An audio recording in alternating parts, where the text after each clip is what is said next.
vijana wawili, na ikawa tumewalea vizuri, wamefika umri fulani, wakaanza kufika ule umri wa kugoma. Wakawa kwamba wameanza kumsumbua mama yao sana. Kitu kikipotea kijijini, walikuwa wanasema ni watoto wa mama fulani. Kitu kikiharibika shuleni, walikuwa wanasema ni watoto wa mama fulani. Mama akawa amechoka kila mara kuulizwa maswali, kuitwa shuleni. Siku moja akaamua kwenda kwa padri. Akamweleza padri shida yake na shida aliyonayo na watoto wake.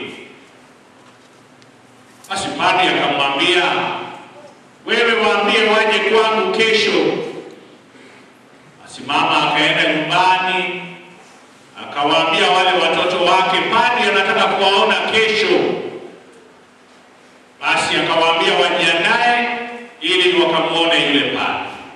Kesho yake kufika asubuhi, wakaanza safari. Walipokuwa wanaenda, wamefika katikati tu, mmoja akasema, mimi siendi. Mwingine akamuhimiza, akamwambia twende tusikie padri anasema nini. Mwingine akasema, hapana, mimi hata kanisani siendagi. Basi yule mwingine akarudi nyumbani, na yule mmoja akaenda kanisani. Hata hakujua kanisa iko wapi, akaulizia, akapata kujua kanisa iko wapi. Basi alipoenda akampata padri kanisani. Padri akamshika mkono, akamlete kanisani, akamuingiza ndani ya kanisa, na akamlete hadi kiti cha mbele. Kisha padri akamuuliza, Mungu yuko wapi? Kijana akawa anamwangalia tu padri, hajui aseme nini. Tena padri akamuuliza, Mungu yuko wapi? Kijana akashindwa kujibu swali lile. Mara ya tatu padri akamuuliza, Mungu yuko wapi? Kijana akashindwa kabisa. Kisha padri akamwambia, nenda nyumbani na kesho asubuhi urudi hapa na unipe jibu la swali hilo, Mungu yuko wapi?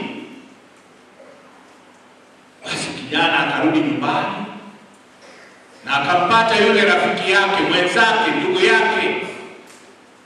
Na kwa sababu yeye hakuja, akaanza kumuuliza, padri amekuambia nini? Kijana akawa ananyamaza tu. Ndugu yake akamwambia, uniambie padri amekueleza nini? Ndugu yake akafunguka akamwambia, ndugu yangu, tuko kwa shida kubwa. Kamuuliza, shida gani tena?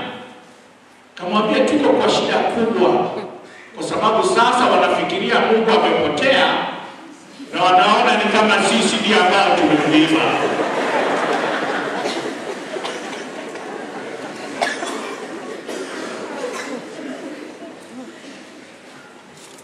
Elia, nabii wa Mungu, baada ya kudhibitisha Mungu wa Israeli ni Mungu wa kweli, baada ya kuonesha kwamba yule Mungu wa Jezebel ambaye alikuwa ni Baal sio Mungu hasa, na hata akawaangamiza wale manabii wake, huyu Jezebel hakufurahi. Alianza kutafuta namna atakayoweza ili amwangamize huyu nabii Elia, na alisema masaa 24 lazima nimshike huyu mtumishi wa Mungu na nimwangamize, na kama hata kufa mimi ndiye ambaye nitakufa.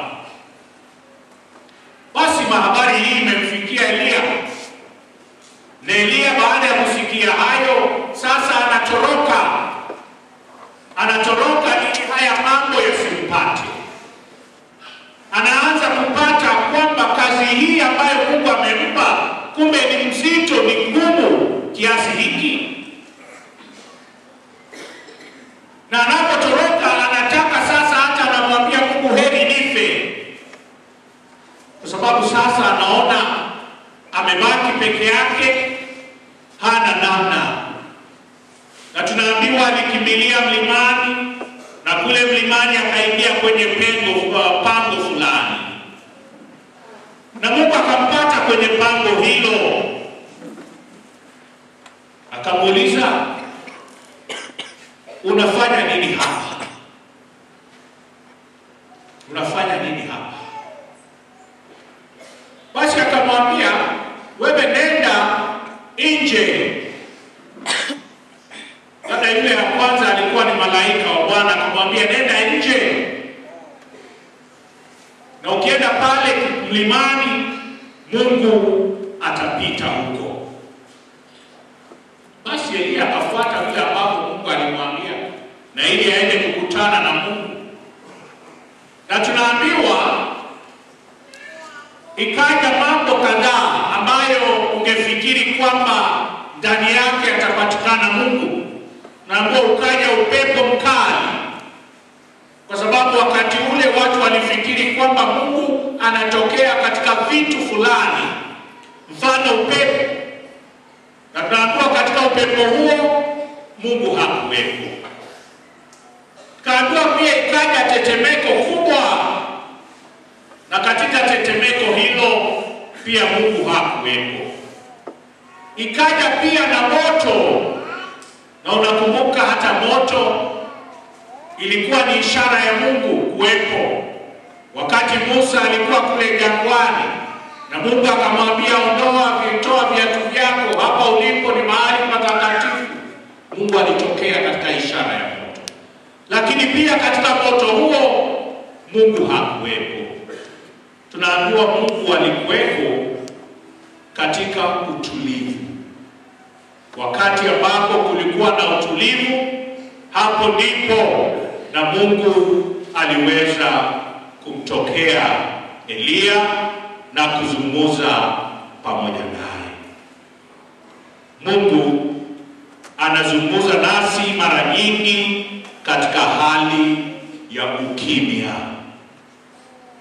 Na ndio labda wakati mwingi tunaposema tunasali, tunataka kimya, kwa sababu mara nyingi kuna sauti zingine nyingi ambazo tunazisikia. Unaweza kudhani labda ni sauti ya Mungu, lakini labda sio sauti ya Mungu.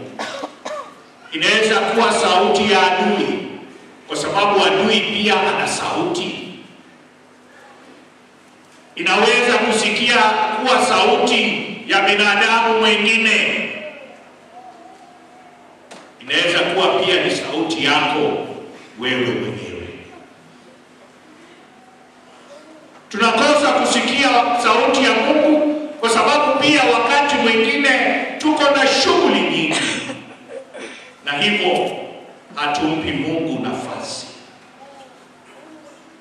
Kwa hivyo hadithi hii ya Elia inatuonesha ama inatufunza kwamba Mungu anaweza kuwasiliana na sisi katika njia nyingi.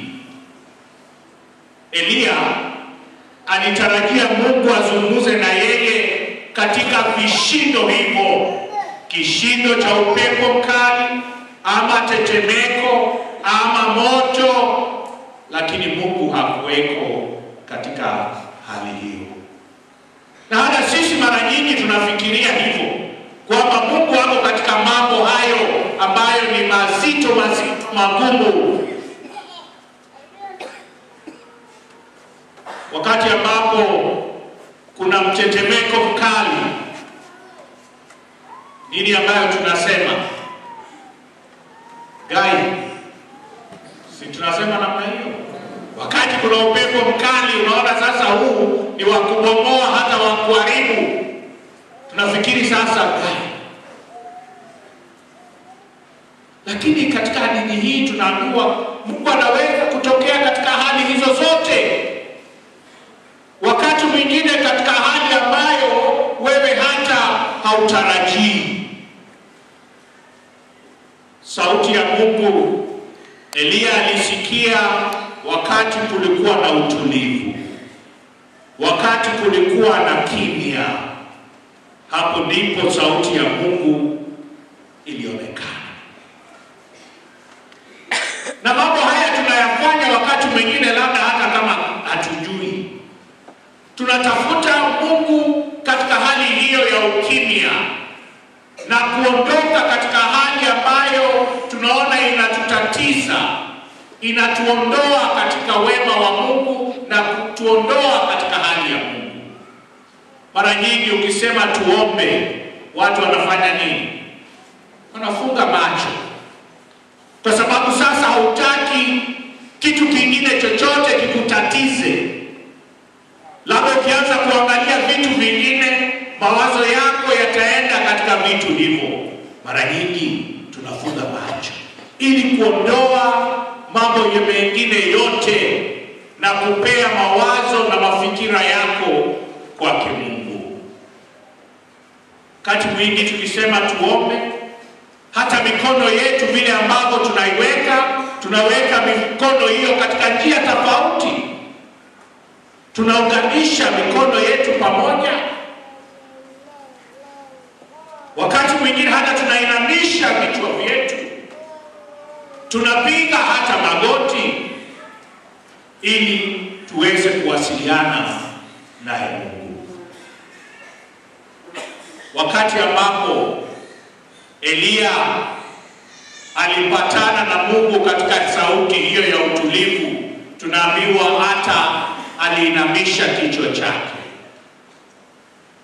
Kwa sababu katika Agano la Kale walisema hata ukimwona Mungu peke yake, ukimwona utakufa. Kwa hivyo Eliya hakutaka hata macho yake yapatane na yale ya Mungu. Sauti ya Mungu mara nyingi pia ni sauti ya kutuelekeza.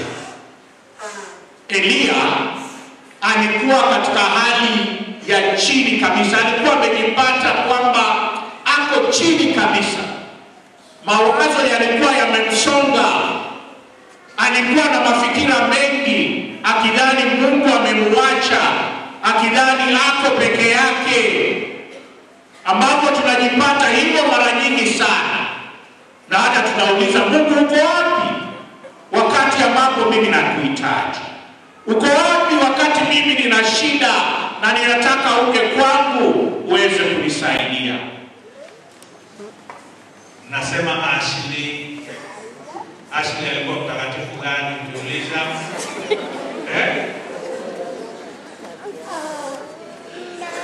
Siku nyingine mama mmoja alikuja kwangu na akaniuliza, nataka kumpea mtoto wangu jina Jezabel. Na nikamuuliza, unajua kile unaongea? Siku hizi kwa sababu tumekuwa watu wa mitandao na watu wa kuona televisheni sana, mimi naangalia soap opera ya Mexico, baadaye nataka jina hiyo, ninasikia ikiwa safi sana, nasema mtoto wangu nampea jina hilo. Haiambatani na mila za nini? Za Kikristo. Na hauwezi kusema Mungu wangu kupa muda wa kufikiria jina mama. Mungu amekupa miezi ngapi? 9. Fikiria 9 months Mungu amekupa ufikirie jina tu, ufikirie kila siku. Utachagua hiyo, unaona hapana ile ikupendezi, unachagua nyingine. Tunataka uchague majina ya kiimani. Na mimi wale watakuwa na bana kipaimana hapa, nitakuwa na kuuliza, ukiniambia wewe mtakatifu ni mgani, ninakupea kipaimana. Ukikuja na jina ambaye haijulikani, basi nakwambia hii mimi sijui. Tuko pamoja wazazi? Tusichague tu jina kwa sababu ya vile inasikika kwa masikio yetu.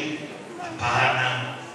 Vile ambavyo ile ya kitamaduni na ya kimila haubadilishi, hata ile ya Kikristo tusiende kando.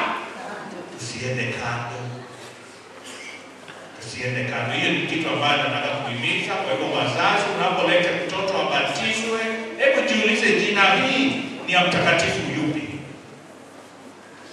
Kwa sababu hiyo ndio spirit ambayo unaombea yule mtoto ambaye unampa jina hilo.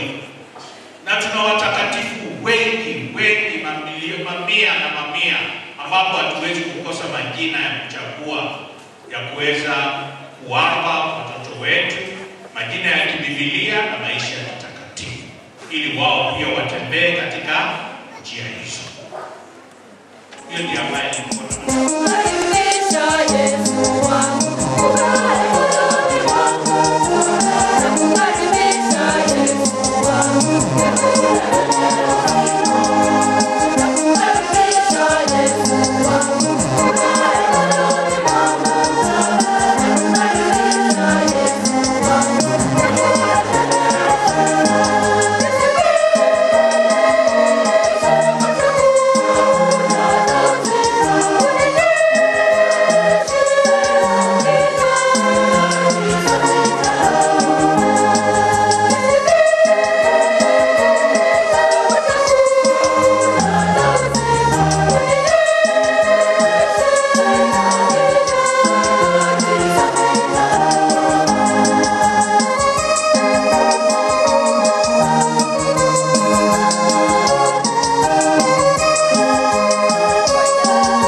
Awabariki mwana pekee aliyeahidi Roho wa ukweli adumu kukaa katika kanisa na waimarishe kwa nguvu zake katika kuiungama imani ya kweli. Amina. Awabariki Roho Mtakatifu aliyewasha moto wa mapendo ndani ya mioyo ya wafuasi, na nyinyi mkiwa mmekusanywa katika umoja awaongoze bila dhambi. Awaongoze bila dhambi kwenye furaha